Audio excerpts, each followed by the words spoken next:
অতিথির আগমন, বাড়িতে নেই মাছ মাংস কোনো কিছুই। একবার সবজি দিয়ে এরকম একটা পদ রান্না করে দেখুন, আঙুল চেটে পুটে খাবে ভাত। আমি করেছি পটল দিয়ে, আপনারা চাইলে যে কোনো সবজি দিয়ে করতে পারেন, খেতে কিন্তু বেশ দারুণ লাগে। প্রথমেই বানিয়ে নেব একটা মশলা। নিয়েছি মগজদানা, গোলমরিচ, কাজু বাদাম, আর দিচ্ছি 1 চামচ টক দই দিয়ে ভালো করে পিষাই করে নিলাম।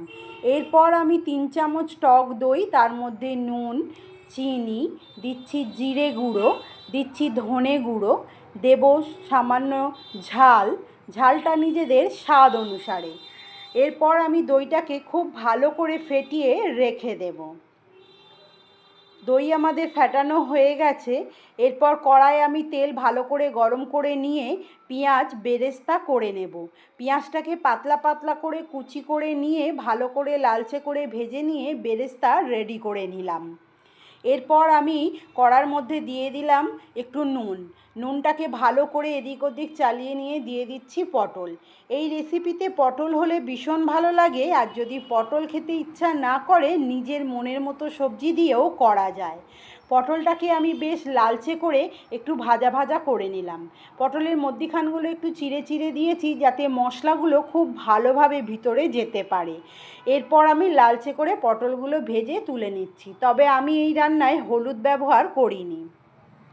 এরপর পটল ভাজা হয়ে গেলে ওই তেলের মধ্যে দিয়ে দিচ্ছি ফোড়ন, শুকনো লঙ্কা আর গোটা জিরে।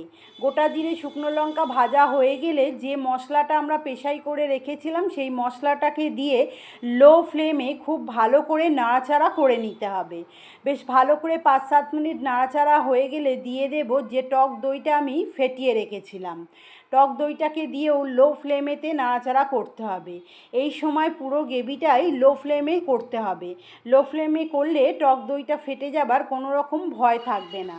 তো দেখুন বেশ ভালোভাবে অল্প একটু জল দিয়ে ফুটিয়ে নিয়েছি। আরও 1 কাপ জল এর মধ্যে অ্যাড করে দিলাম। দিয়ে আমি খুব ভালো করে গ্রেভিটাকে ভালো করে এপাশ থেকে ওপাশ ঘেঁটে দিলাম যাতে কোথাও মশলা না জমে থাকে।